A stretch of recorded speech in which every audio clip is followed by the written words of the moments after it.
It's Wednesday, December 6th. I'm Matt Harmon. Welcome to Ekeler's Edge, presented by Toyota, part of the Yahoo Fantasy Football Show. It is a hell of a day. It's always a great day to talk ball. And joining me to do just that is LA Chargers running back Austin Ekeler. Austin, what's going on, buddy?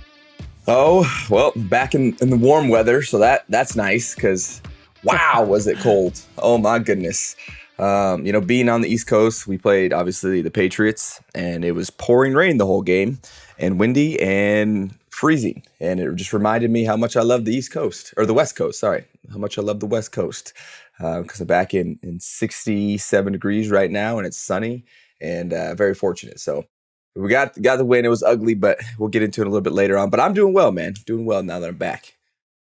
Yeah, it looked miserable to watch. Look, I'm back on the East Coast now myself, but we're in a pretty solid weather area. You know, it's still tastefully fall here. We don't get any of that New England snow nonsense. So thank God.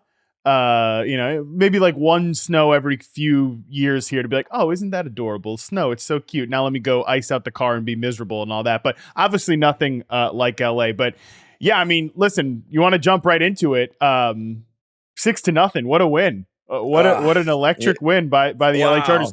Wow. When's the last time you played in a game with no touchdowns scored? I honestly don't remember. Nope, I really don't remember. Wow. Yeah, it was rugged. I'll say that. It was definitely rugged. Both sides were definitely feeling the elements, just as many drop balls that were in that game of just right through the hands or just messing around and it's bobbling around.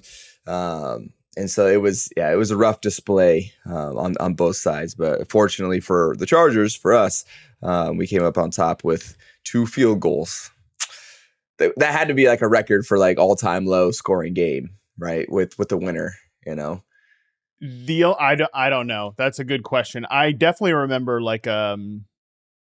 a 9-3 or 9-6 type of game at one point. The Browns were involved. I'm pretty sure, if I'm remembering correctly, which of course the Browns are involved in that. But the only outrageous stat I saw from Mike Sando of The Athletic about that game was actually on the Patriots side of it. Patriots average drive started at the minus 13.9 yard line against the Chargers. That's the worst in 12,708 NFL games since 2000, counting the postseason too. So a lot of games there. That was the worst drive start for the New England Patriots in that game. I actually just want to ask you about the Patriots real quick. It's tough, right? Because Bill Belichick is, best coach of all time, right? Super decorated. It's a great program, but they're not having a very good year. They're not having a great stretch since Brady left, obviously, but especially this year, they're really kind of circling the drain. There's a lot of questions about, hey, is Bill going to be the coach there? Are they going to make some sort of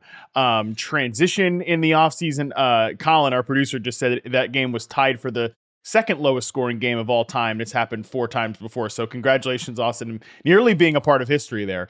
Wow, thanks. But yeah, you're welcome.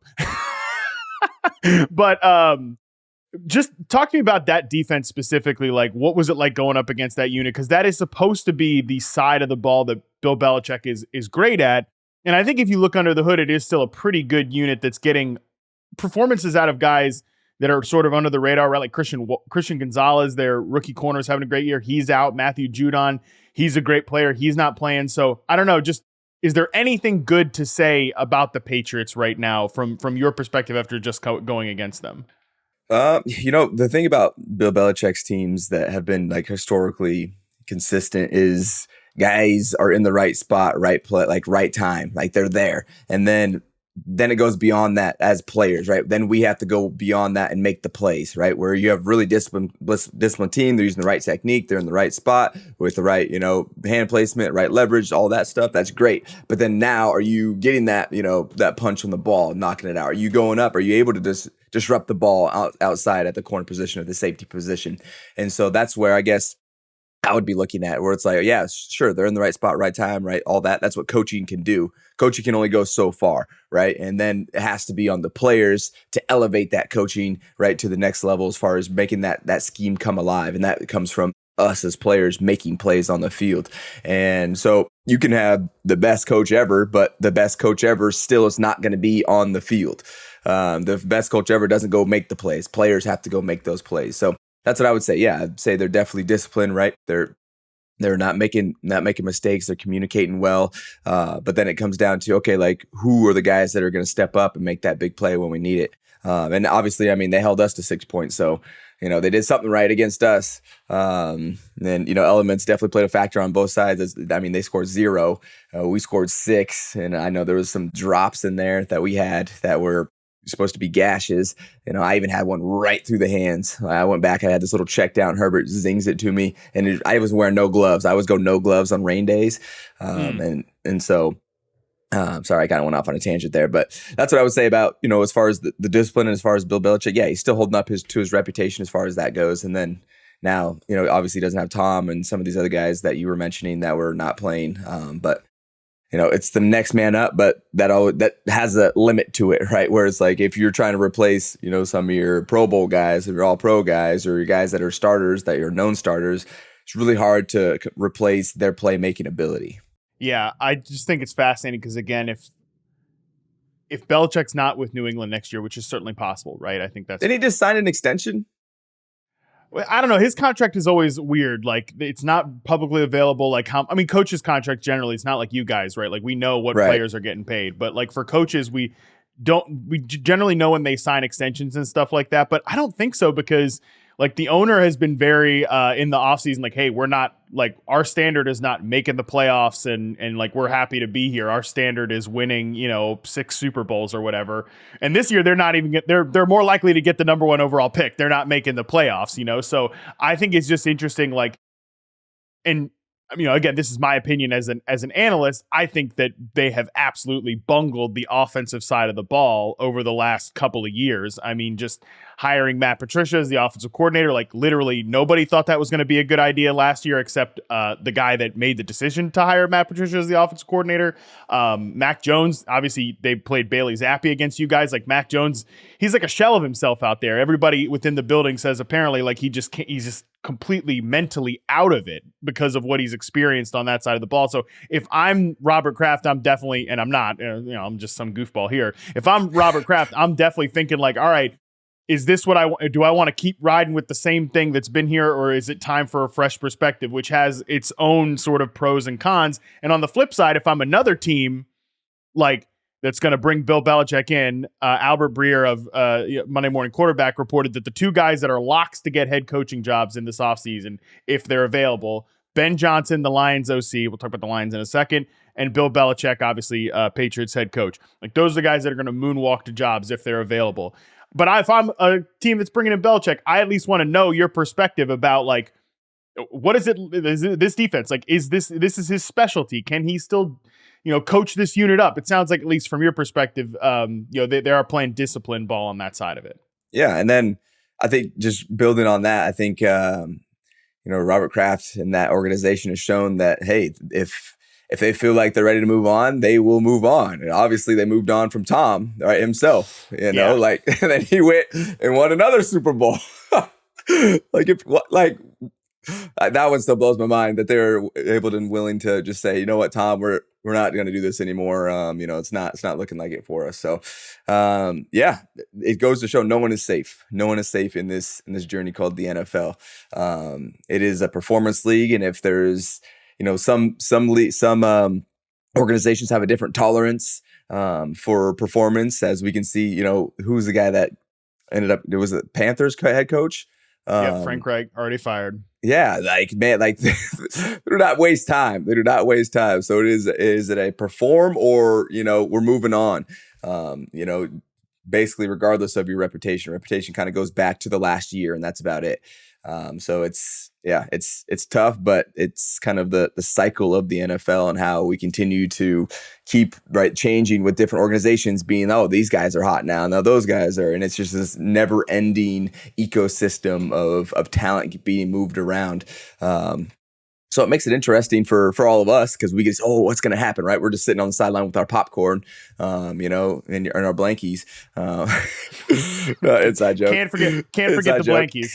I will admit right now, Austin. I mean, I'm not under there snuggling during the football games, but there's quite a lot of blankets, Christmas themed blankets out on the couch downstairs. But I'm again diligent with my work. Thank you very much. For sure, for sure. So yeah, I'm excited to see what happens this offseason. Obviously, we still have the season to go, so really just head down in this. But then that'll be definitely entertaining when that comes. Because yeah, it's not just going to be the Patriots. It's going to be so many other teams as well that are, what are we doing with our quarterback position? Are we trading up for this? Are we getting new coaches? Are who's staying? Who's going? All the free agents. Where does everyone land? So it's going to be some madness that is going to be exciting to follow. Yeah, like you said, many, many things still to be determined, including what happens the rest of this season. For you guys with the Chargers, you have a 7% chance to make the playoffs according to the New York Times predictor model. So 7% is not 0%, but it is low percentage. Your games coming up here, you've got the Broncos twice to finish the season. You got the Raiders, you got the Bills, you got the Chiefs. So a lot of teams you're familiar playing. Just before we move on, how are you feeling coming off, kind of another down rushing performance for you, and everything going on right now? Where is Austin Ekeler at as the Chargers season is entering this like kind of do or die time? Man, it's definitely been a tough season. Like there's no hiding that. You can see it just by looking at the stats. Like, ooh. And being the actual player that reflects myself, right? It's tough. It's tough mentally because I'm trying to find a way, right? I'm trying new things. I'm right, making sure I'm going back. I'm watching old film, right? I'm trying to figure out, okay, where am I falling short at? Like, what is happening? And it's definitely a lot of stress and pressure on the mind, just because when you're a competitor, especially at this level, like you expect the best from yourself. And that's what I've done, pretty much every year is expected the best for myself and held myself to that standard. And now when I'm still holding myself to that standard, but I'm not seeing results, it's really frustrating. And so I'm still, obviously never going to give up. I'm going to come back to work and I'm going to put in another great week of work as far as trying to work on my fundamentals, be in the right place, right time, making guys miss, making sure I'm efficient in the run game. I'm going to keep practicing that until I flip and retire. But it sucks when the result isn't there. And so like I'm talking with my running back coach, Derek Foster. I'm talking, with myself. I'm talking with my people around me that support me. And I'm just like, come on, and it's not because of a lack of trying. Like, trust me there. It's like I'm trying to do everything I possibly can to get it going, but I'm just not seeing it. And so it's one of those things where it's like, okay, I have a new week, a new opportunity. But now, we've seen, I don't even know how many games we played anymore, like 12 or something like that. And I'm like, damn, like it's got to be better. I know it has to be better. And I'm searching for that. And like I said, it's frustrating, but at the same time, it's also fuel because I'm like, I know I can play better than this, and I will go back and watch the film, and I'm like, it's not obvious is the hard thing. It's not obvious for me where it's like, oh, I should have done that, and it's like so yeah, I'm in limbo right now mentally, but continue to go forward and give it everything I got, man. That's where I'm at. Well, I feel you. I know it's been frustrating, but if I can say one thing, look, the people that listen to this podcast, typically the producers let me know that one of their other co-hosts let me know that the comments on our like YouTube videos and stuff have actually been like super positive towards you, which is really awesome, actually, which is nice because typically you think like, oh, this guy's not having the season that you expected, whatever. People are super terrible, which I'm sure you've been getting at other places too. But if I can at least tell you one thing, yeah, I'm sure you've been getting at other places. But if I can at least say the people that are listening and watching this show, like we know you're out there trying, we know you're out there grinding, and you at least got us in your corner here. Yeah. Yeah. And so look, even Matt, we talked about it though. Like I appreciate it. Like I appreciate the support because just for me mentally, people like encouraging me, especially my teammates. They're like, yeah, man, like you got this, like, what it takes. Like, come on, like all of that. And then, from the fans, it even makes a bigger difference. And so that being said, it's a result driven business. Yeah, so you gotta get it done. I'm still like, I know, like even the comments don't matter, good or bad. I'm like, I got to find a flipping way. So even though I do appreciate the support, it's like, gosh, like, thank you, but I gotta go.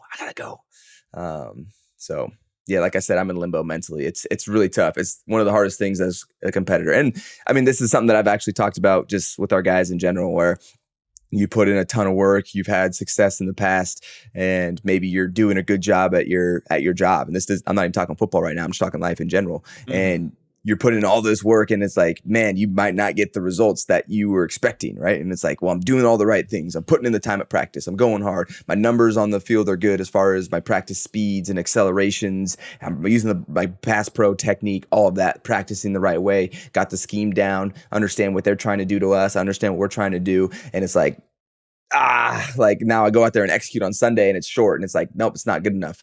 We're not seeing the result that we're expecting. And it's frustrating, but what can you do?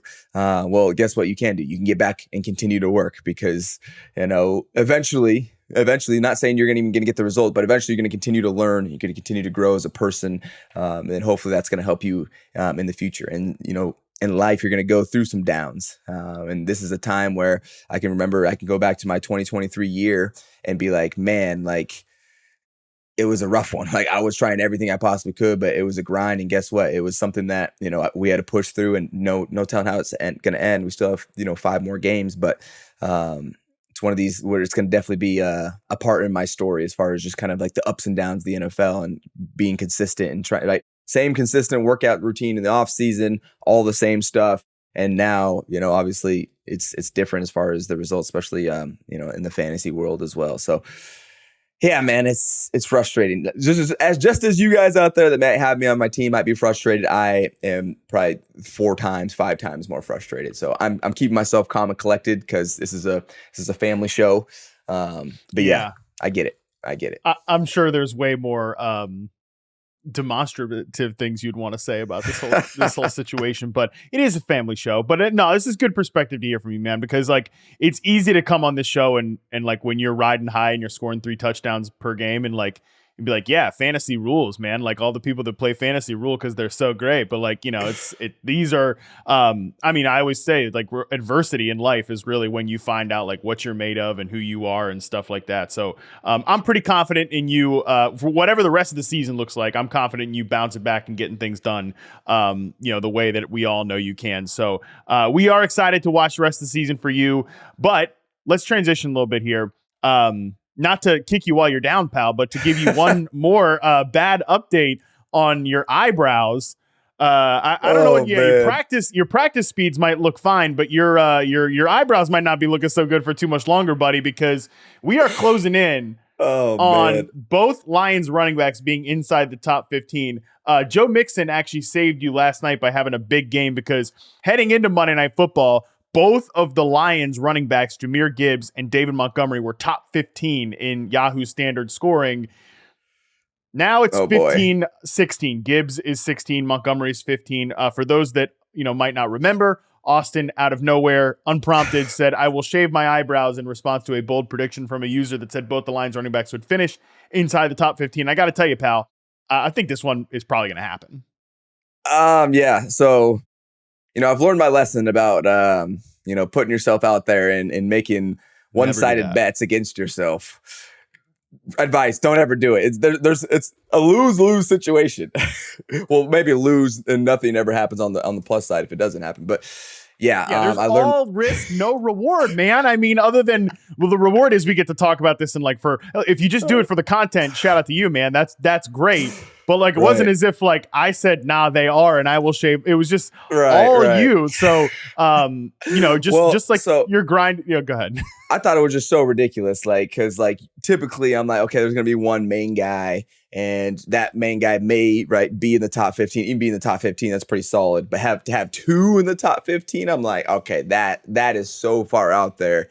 Like, I would do something drastic if that happens.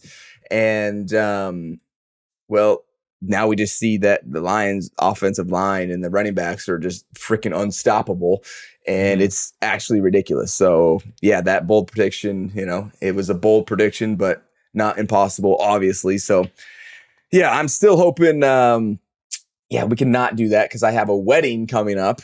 And I'm not sure how my fiance would feel if I showed up on wedding day with no eyebrows.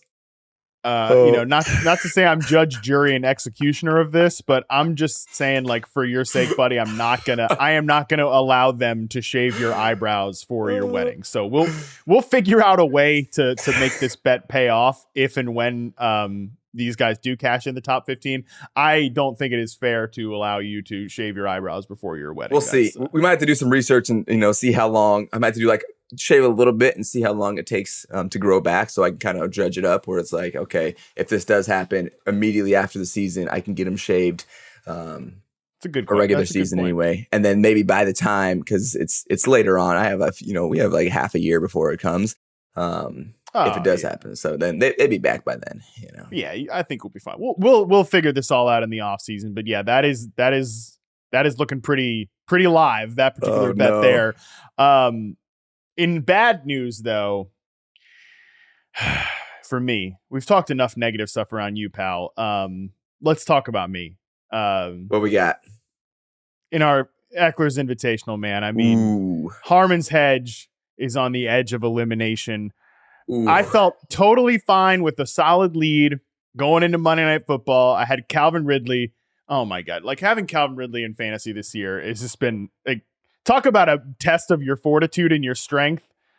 That's what having Calvin Ridley has been like in fantasy this year. Between the ups and downs, he leads the league by like a wide margin in pass interference yards, which is just like, it doesn't matter for fantasy. Right, it's like, oh man, the guy's doing his job. He's helping move the offense, but like, he's getting God. Yeah, there's that. And then last night he has this huge catch, but it gets called back to a hold. There was another play where he's running wide open, but Trevor Lawrence drops the snap, and then he throws it to him, and then he can't make the catch because he's got to come back. It's like, it was exhausting. Honestly, I was so frustrated last night. I don't normally get frustrated with the fantasy stuff, but like, I had to like this morning check my attitude about it. Like, that's how pissed off I was, especially because then on the other side, John Daigle has Jamar Chase. So I'm like, oh, Bengals have a backup quarterback. He's not going to go wild. Oh, well, guess what? He goes berserk. Right. So I lose. I'm down to 5-8 now, man. I need a lot of help, actually, from you, both in real life and fantasy, because here's what needs to happen. If I win and Austin beats JJ, Zach Eason, and Chris Harris beats John Daigle, I can potentially get into the playoffs here because I got the points scored, which is super cool. Love when you're. So there still is a path. Yeah, there is a path, but honestly, I need help from you in both ways, both from a fantasy perspective and like, I need you to beat JJ this week, bro, and then I can get in maybe. But do I even deserve it? Do I even deserve it? That's the question here. Do I even deserve to make the playoffs in this league? I don't know. Well, you don't know until the last game. Until there's 0% chance, you deserve it, my friend. Until there's 0%, and you still have a chance. So debatable. Yes, there is still a glimpse of, yes, you deserve it, but you're gonna have to battle it out for sure. It's the same thing with us and the Chargers. Like, do we deserve it? Well, if you stop the season right now, obviously no, because we're not in. But we have 5 more games, so if we can win out and we go on a 6-game winning streak, it's like, oh, okay, maybe these guys are onto something. So it's the same for you. Where it's like, hey, as long as you continue to what do we got? 1 week?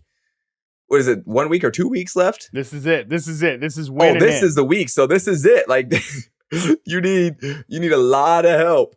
And so it comes down to this. It comes down to, hey, there's some luck that has to be played in there from other people. You need some other help, but hey, that's kind of the way of the tournament style that we got going on out here in fantasy. So, hey man, I'm rooting for you as your co-host. I'm rooting for you. Well, I appreciate that. And like I said, I need you to not right. put aside what you need to do on the field. I need you in fantasy to win this week so that I have like some of the tiebreaker situations here.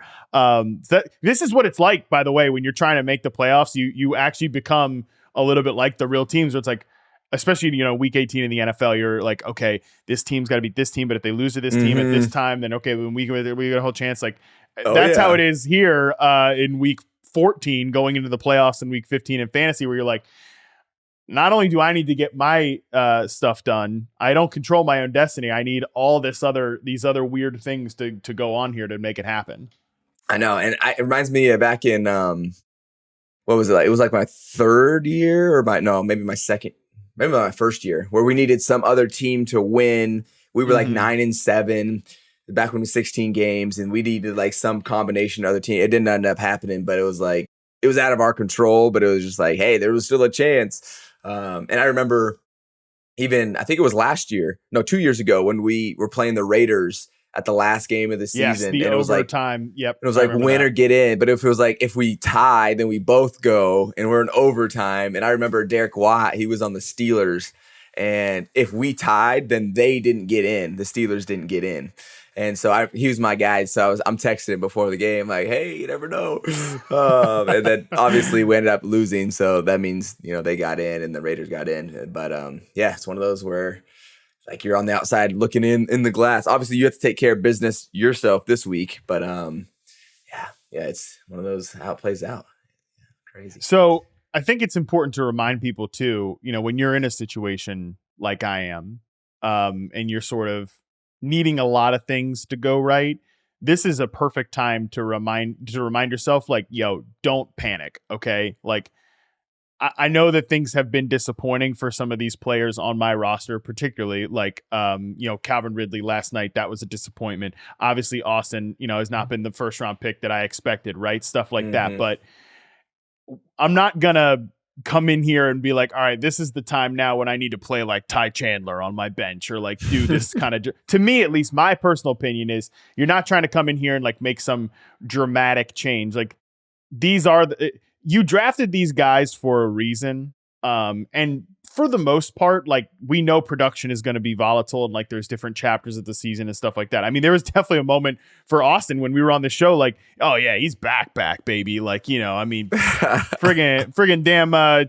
20 points against the Jets and 19 points against the Chargers, right? Like those games, the Bears, those games still exist in the range of outcomes, right? Like just because it's been a slog the last 3 weeks, like doesn't mean that, okay, now I gotta start making some dramatic move. Or Calvin Ridley, like he had 27 points just 2 weeks ago. Okay. So right. Stay the course. So what do we do, Matt? Is there anything drastic I can do? Hey, my team's not performing. This is the last hoorah. What do I do, Matt? What do I do? I'm in desperation mode. Like, is there anything I can do? I think it obviously depends like on your team context, right? And sort of everything like that. That's the case with every fantasy, kind of debate and question and whatever. But like for me, I am definitely stick with your process, stick with what's got you here. If you are at a point where you are contending for the playoffs, look, so much of this stuff is out of your control, right? Like, I mean, again, Calvin Ridley gets the damn hold last night. If he doesn't get that, like, maybe I get a chance, right? Like maybe I have a chance to win that game last night. That's certainly possible. They go to overtime. It just doesn't happen in overtime, but that's like one drive. We could easily be having a very different conversation here. So for me, it's like, I'm not going to come in here and blow up everything that I've built and done here in week 14. Okay. Right. So, you've got to hope. And some of this is just like, yo, you throw the die, you cast it, and you see where it lands. Because what if this is the week that Austin has that breakout performance? Or what if this is the week where Jalen Hurts goes absolutely nuts? I mean, Jalen Hurts has been really good in fantasy and really consistent, but he's only had like 135-point game. But what if he has it this week in Dallas, right? In a huge, super important game. So like, trying to chase the upside case for some of these guys that brought you, I think is safe. Like if you want to make one crazy move, maybe you go pick up like a streaming defense or something like that that's got a great matchup. Like I have the Saints stashed for this reason, because I know they're playing Bryce Young and the Panthers here in week 14. And you mentioned Frank Reich earlier. He got friggin' fired before Urban Meyer. Like he didn't last as long as Urban Meyer in Jacksonville, the guy who was, not even flying back at the team, that whole thing. Okay. So they're not a good offense. So you can maybe do some moves like that. But for the most part, for me, Austin, I think it is, you got to stick with the kind of the process that got you here. All right. Makes sense. So you got to stick it out. And then if you fall up short, then I guess next year, right? Draft better. Can't get a C, can't have a C- draft. That's C- draft. Now it comes to fruition. Now we see Yahoo drafting scores no all. To be honest with you, man, this is a very C+ or C- team. Okay. And that's why I'm kind of like, do I even deserve to be in the playoffs? I don't know. It's hard to say, but oh man. Yeah. what a disaster. Stuff. All right. So sounds like you got to ride or die with it. Hey, it's got you this far. And so if it carries you, great. If not, it's like try again next year. Do some prop betting. Or yeah, focus on my. You're right, Professor. Producer Colin said you didn't feel that way in August. I 100% agree. It was all the optimism, and now look at you. Now, come on, Matt. It's all gone now. It's all gone. Well, listen. I don't care what anybody says. If you don't have like a creeping bit of doubt, if you sit here in the position that I'm in right now, like I don't know what to tell you. There's definitely some doubt. Okay. Do I think it can happen? Sure, but I need a lot of help from other people. Matt, if there's above 0% chance, you can't have the doubt, man. That's the mindset's got to be we're gonna make it work. And if we don't make it until it's 0, then you can have the doubt because obviously you didn't make it. But it's not 0 yet, my guy. So you got this. Come on, man. There's still a way. You still gotta. If there's time on the clock, I don't care what the odds are. There's a little bit of chance you can do it.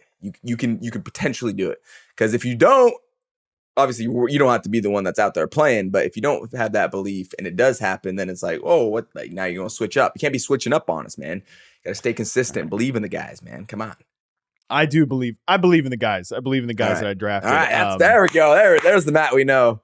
There he is. To be honest, I'm pissed at myself because so many of these weeks I can look back and be like, if I just made this decision instead of this start sit decision, which is why I'm sitting here saying like, don't be tinkering with this thing because there was some tinkering I did during the season in different matchups that just like really screwed me to get to this point. So if anything, I don't think the draft was C-. I think I've been performing at a C- level as a decision maker, which is why I need to get my stuff together. Okay. That's where we're at. Makes sense. All right, let's move on here. Last couple segments of the show. One, I want to talk just quickly about the MVP race because we had an interesting discussion about this in our pre-show call last night. And I think we're in a very weird year here, Austin, where like typically what happens with the MVP race. And by the way, we're going into damn week 14. Okay. So we still got a long way to go for this thing to be settled. Okay. Like somebody can have a signature moment here to end the season. And then we're talking about, they're the obvious MVP. Right. But typically how this award goes at this point, it's a quarterback award and it typically goes to whoever is the number 1 seed for either the AFC, NFC, whatever. It doesn't matter. Best quarterback, best team. That's the MVP. Set it, forget it. This year, we don't really have like an obvious like set it and forget it quarterback up for one of these number 1 teams. For one, the league has been so up and down, even at the top, where right now it's like the top guys are Brock Purdy or Dak Prescott, Jalen Hurts in terms of odds to be the MVP. But I'm curious from your perspective, when we don't have like an obvious quarterback that's just like, okay, this is like Aaron Rodgers a couple years where he won it. It was just so obvious. Patrick Mahomes, a couple years he's won it. It's been obvious. We don't have an obvious quarterback like this. Is there like a case to be made that a wide receiver like a Tyreek Hill or a running back like a Christian McCaffrey could win the MVP award? Ooh, it's so tough, man. It's so tough just because if you look at just the impact of position, absolutely the receiver position can make a big impact as well as the running back position can make an impact. However, the quarterback position is like kind of make or break. Like it's like the haves and we're searching kind of, situation. And it's just such an impactful position. Obviously you see what these guys are getting paid, where it's like even the one that's playing at the top, maybe it hasn't been like MVP level of the last quarterbacks that we've seen. I still think it's really hard to just beat out that position. Even like if you look at Tyreek Hill, like Tua's got to be able to throw him the ball. I'm not sure if Tua wasn't in there, are they still making those types of plays? And so that's the question. Or it's like, is Tua the enabler of Tyreek Hill for him to have a career like that in a season like that? And so, man, it's tough. It really is tough to really justify another position. I think it would be sick. Is there an option? Is there a chance? Yeah, I think there is. But it's going to have to be something like outstanding. Like this is like never been done before. I feel like to really beat that out, which there are potential with Christian and Tyreek Hill, or Tyreek, is on pace to, set a new all-time receiving record, which I definitely think would definitely be MVP worthy. But like I said, it's going to be tough to beat the quarterbacks just because it's such an impactful position. When you're talking about MVP, most valuable player, you look at these teams where they have a backup in from their starter, and it's like they're you just see that team differently, when they're as opposed to if Christian's out or if Tyreek Hill's out, like they still have that quarterback to distribute to other people, that can also make plays on those teams. Where it's like, now, if the quarterback's out, who's going to distribute the ball and how high of a level can they do it at? And so obviously, we see the rules. We're trying to protect these guys. You can't hit these guys. You can't land on them. You can't tap them in the head. Like, there's a reason why we're doing that. It's because, this is the face of the league. And we got with these guys are the guys that, make the exciting plays, which is offense. Offense is like the exciting, which sells, makes all the fantasy, everything's off of offense. And so, yeah, if Tyreek Hill gets 2,000, I definitely think I got a chance. And if Christian keeps popping off like he is, he'll probably have another, 2,000, all-purpose yards. And he's probably going to be well above that, depending on how much he can do above that. I think those two would be the next closest, if there is. But we'll see. We'll see. It's going to be interesting, but maybe there's a small chance.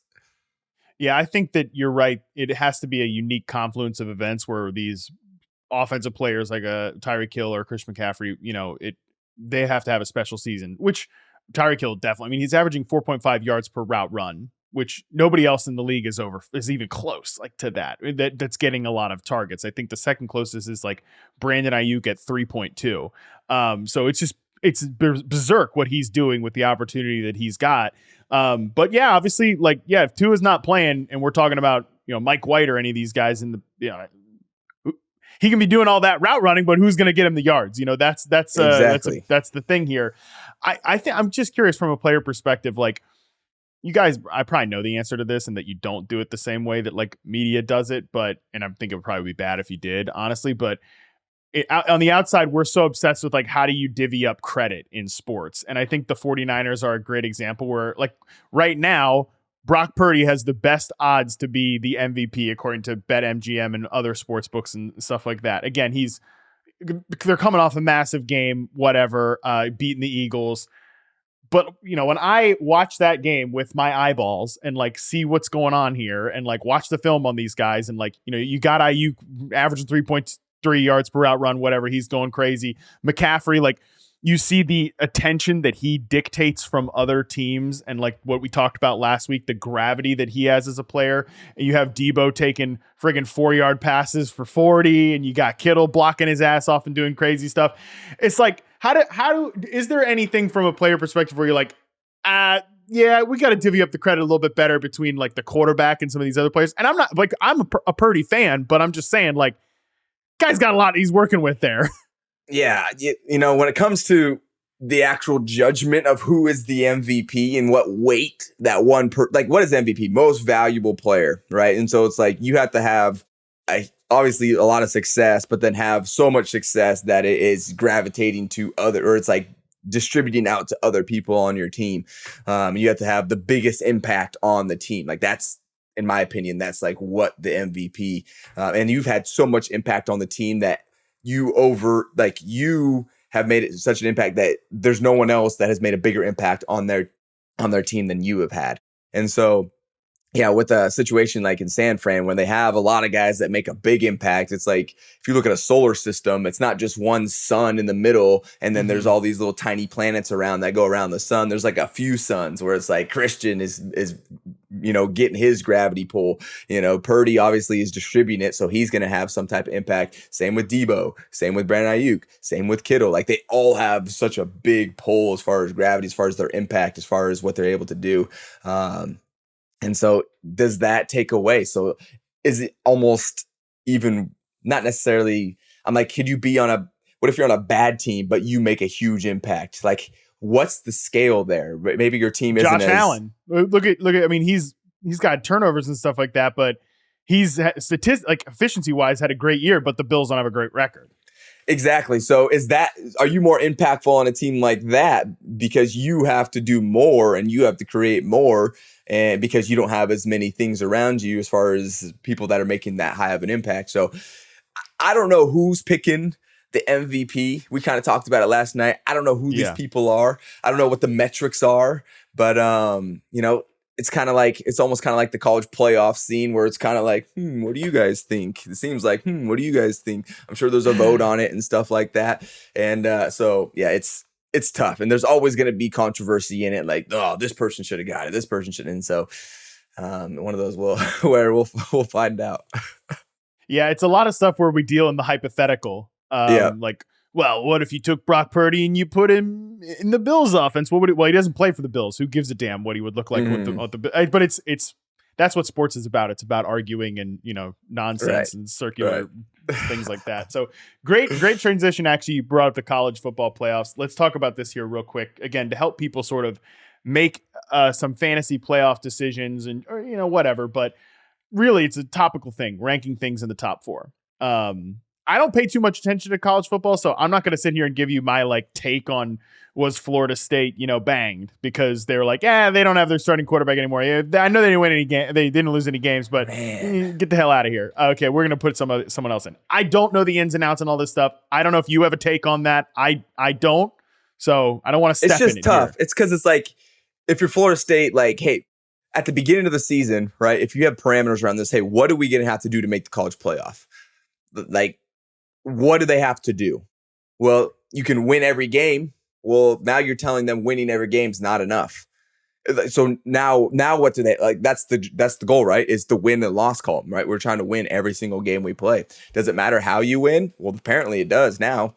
And apparently it matters, strength of schedule. I don't know. But you won every single game that was in front of you. And so it's tough for me. And I don't know the consensus on it and what people actually like, what's been, I don't know if there even is a right and wrong there, but it's like, for me, that seems like they got shorted when you won every single game and like that, like you got to run it by 50 now. Like, actually we should have kept our starters in when we were playing those, teams that we were dominating so we could score 100 points. And then so I think the system just has to be fixed. Like they had to do it just a traditional tournament style. And there's still going to be some controversy because there's so many damn teams, or you're going to have like the people that are at the bottom, where it's like, oh, hey, should you have gotten in? Should you have not? Like, are you ranked 15 or 16? And that's the cutoff. There's 12 teams next year. See, I don't even think that's enough. 12 teams, like there's how many, there's like 100 and something teams in college, right? Division I school or Division I, we have 32 in the NFL, but it's like, you can't have these guys playing 15 games. I think there's just got to be a better system. Is it one of these situations where you actually maybe like it's after, I don't even know, where it's like, this is where it's so hard, like to figure. My only take is just I feel for the dudes that play for Florida State. It just like that sucks. You win every game and all that. Don't debate me on this. I don't like people out there. I don't care. Like I'm just saying it sucks for the guys. I'm not telling you it's right or wrong or this, that, or the other. It sucks for those guys. I feel bad. Yeah, for sure.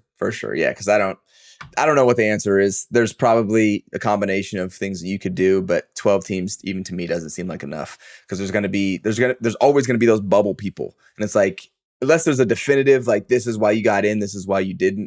There's always going to be this controversy of who should have, who shouldn't have. But at least you don't have any undefeated teams that aren't getting in. So yeah, that would be nice. All right. So the point of we're saying all this is we're going to have our top four here, our top four running backs rest of season for a fantasy playoff push. So Austin, we each have our secret list of our top four.